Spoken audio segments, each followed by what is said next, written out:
2024 is set to be another huge year for AAA and indie games alike, one of which has been flying in stealth mode under our radar, a game that as it stands now has little evidence of existence on YouTube, but offers some rather unique fresh gameplay mechanics with a mix of co-op PvE and cutthroat PvP modes. Potentially, this game is a silent sleeper. Upon waking to its release this very year, this game will give us a chance to ride high on the back of a dragon, engaging in fiery aerial combat, then seamlessly transforming into a mystical warrior, hurtling down to the earth to wage medieval combat, while throwing into Merlin magic spellcasting, battling it out with a diverse array of characters and dragon classes, unique skill tree progression with an arsenal of different weapon choices, all while seeking glorious combat and bountiful loot. Well, let's prepare to embark on an extraordinary journey as we delve into the exhilarating realm of the new upcoming game Dragonhold.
Few quick disclaimers though. Thank you Exis for providing exclusive footage and info for this detailed insight into Dragonhold. All your questions will hopefully be answered here. If not, definitely check out their Discord. Link will be in the description. Do note that this is not a paid for promotion. I just wanted to provide some more details in Dragonhold. So I reached out to the developer and was lucky enough to get some footage and some info so I could show you all. Do note I have also not played the game either yet. Outside that, let's get into it. So what the bloody hell is Dragonhold? Dragonhold is an upcoming fantasy action RPG game set to be released in 2024, offering a dynamic and immersive experience for players who have long fantasized about becoming a dragon raider and exploring a magical but unforgiving, beautiful world. Developed on a modified Unreal Engine 4, the game offers a blend of player versus player, PvP, and player versus environment, PvE, modes, alongside a focus on strategic gameplay and aerial combat. However, Dragonhold is not your ordinary dragon riding game. Dragonhold introduces a game-changing mechanic where you seamlessly transform between a human and a dragon form. This part particularly seems to be a very interesting aspect to the Dragonhold, as it does set it apart from other similar games.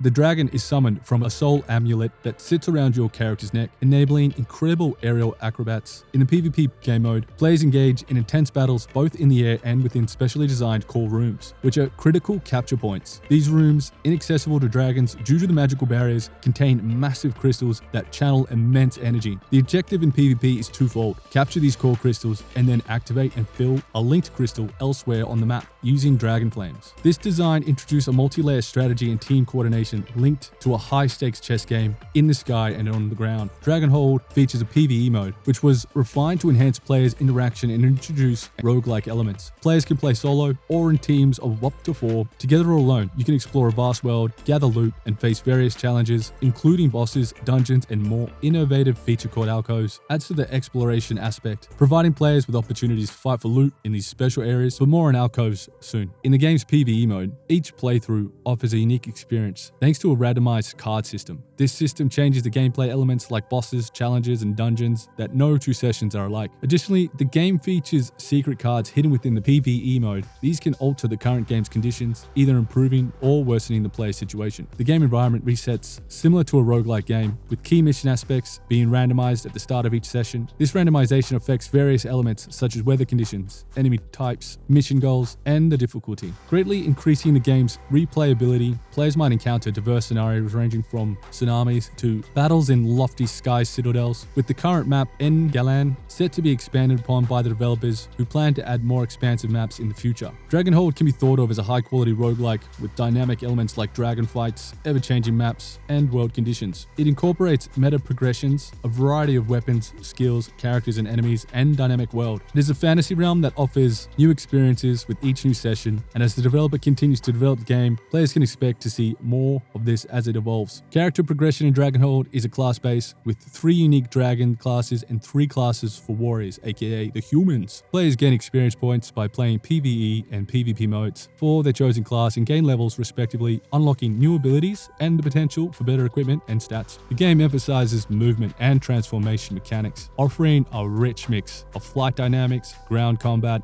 and aerial acrobatics. Dragonhold has been in development for over 5 years by a small but passionate team, fluctuating between 8 to 12 members. With a core team of 4, the game includes a loot system in PvE spread across the map, a character and dragon customization feature, and a framework for forming alliances and clans. With its diverse gameplay dynamic and continual updates planned for post-launch, Dragonhold is set to offer a fresh and captivating experience in the realm of dragon fantasy gaming. Just a little bit more about Exis, the studio that's developed this game, since you might not know much about them. We would probably consider it an indie studio, but with all the skill sets of a AAA studio, Exis has worked on many projects seen here. Exis have created games for multiple platforms and are experienced with Unreal, Unity, and platforms like Xbox, PlayStation, iOS, Android. Additionally, Exis provides top quality modeling and texture services. Their work appears in many AAA games you're probably familiar with, and have worked with publishers like 2K Games and Warner Brothers. When can we expect to embark on these thrilling adventures? Well, Exis aims for a release in 2024, and yes, there will be early access, but this portion is only about refining the game based on the community's thoughts and feedbacks. Exis, being a small but dedicated team, plan to make this period brief to bring you the best possible Dragonhold experience. So far, from what I've seen, it's looking pretty promising. The game, from a glance, looks quite polished and thought out. But let's take a closer look at some of the more unique details to this game. And if you found this video helpful at all, please consider liking and subscribing. It would translate my time and effort into some hopeful loot. Cheers for that. So taking a closer look at the classes and the progression. First off with the classes. So for human classes, we have the Assassin. Master of Stealth and Subterfuge, the Assassin is a deadly shadow warrior with the speed and grace. The Assassin class in Dragonhold boasts a distinctive skill known as the Triplicate ability, alongside its cloaking power. This intriguing ability enables the assassin to create 2 AI-controlled duplicates, often referred to as shades. These shades are served to disorientate and mislead enemies. When this ability is in use, distinguishing between the real assassin and the clone becomes a challenging task, adding to an element of strategic deception to the gameplay. Next class, we have the Warrior. The Warrior closes the gap and overpowers your enemy. Warriors can take a beating and keep pushing ahead. Warriors in the game are characterized by their strength and possess skill that enables them to quickly bridge the distance to their foes, inflict increased damage. Among their most notable qualities is the Shout. A powerful skill has the dramatic effect of launching enemies skyward, causing them to uncontrollably ragdoll through the air.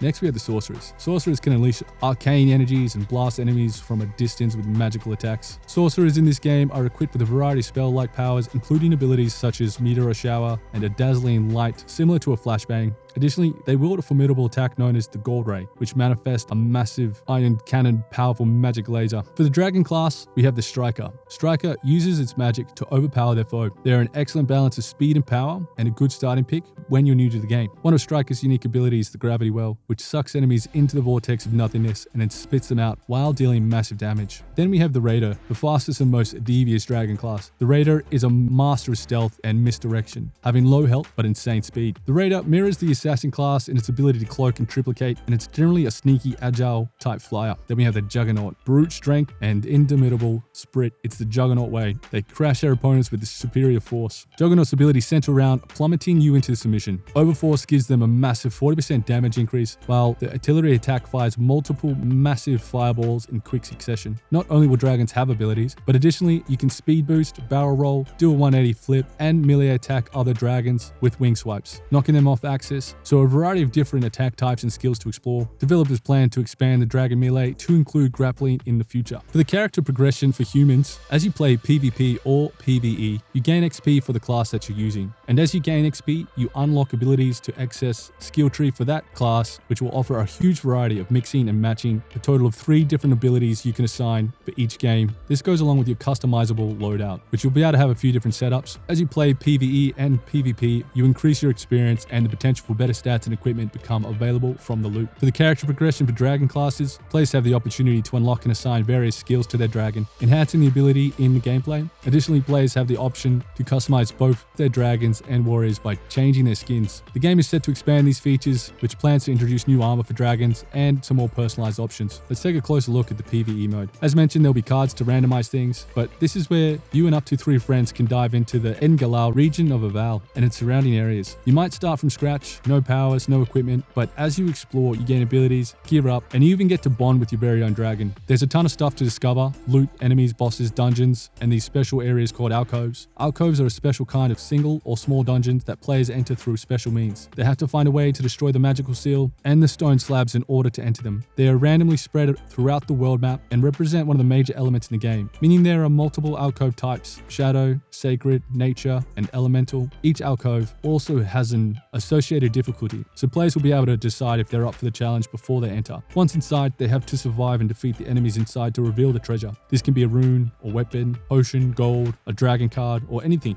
As you progress the PvE mode, completing missions and battling through different areas, you'll unlock new abilities, equipment, and even cool character skins. There is also other tameable creatures called armor racks that you can ride and explore the world with. And there's a ton of creatures and so many other little things. Something for the future. The developers are dreaming of adding mod tools to the level editing, which means potentially we could create our own Dragonhold adventures, but of course this will depend on how the game goes. But if you are a bit lost on the PvE mode, could probably compare it to the game Risk of Rain 2. A closer look at the PvP mode. The PvP mode for Dragonhold looks to be like a very cool and unique spin on a style that kind of reminds me of Unreal 4, where you had to destroy cores and control bases and points, but of course with dragons. So PvP isn't just your typical deathmatch. There's a twist that makes it incredibly unique and probably superior to other dragon game modes. You see, in Dragonhold, you can seamlessly transform between human and dragon forms. The transformation is actually your dragon being summoned from the soul amulet as mentioned before, which really will make a kind of unique gameplay as you can quickly switch between a dragon flying or a human falling. There also is this grappling hook, which seems like a really cool feature. The crux of PvP in Dragonhold is special areas called core rooms. Dragons can't enter these core rooms due to magical barriers, and inside them you'll find massive crystals and channel immense energy. These crystals are basically capture points. In the supremacy mode, which is the heart of PvP, 2 teams go head to head, both in the air and inside the core rooms, battling for control over these points. Once your team captures a core room,